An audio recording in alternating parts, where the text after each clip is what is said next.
ya bayan ya su manufar zuciyata ya sarki mai isa da tazo a bata ya babbar hallara abincin zubata ya mai salewa shugabannin kasashe aina ka ji gausi ya yi aiki a kushe mai bushen ma yabo yake yi a bushe ya baya in ya su kaunayi mai mukami ya sunnar shugaban mahadi imani ya gausi gudu balbari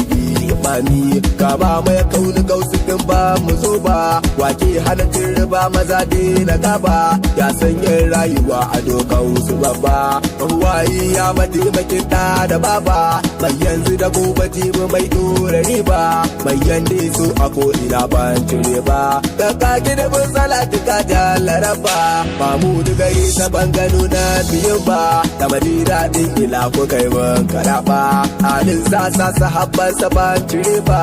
dan su rayuwar gaban sallake ba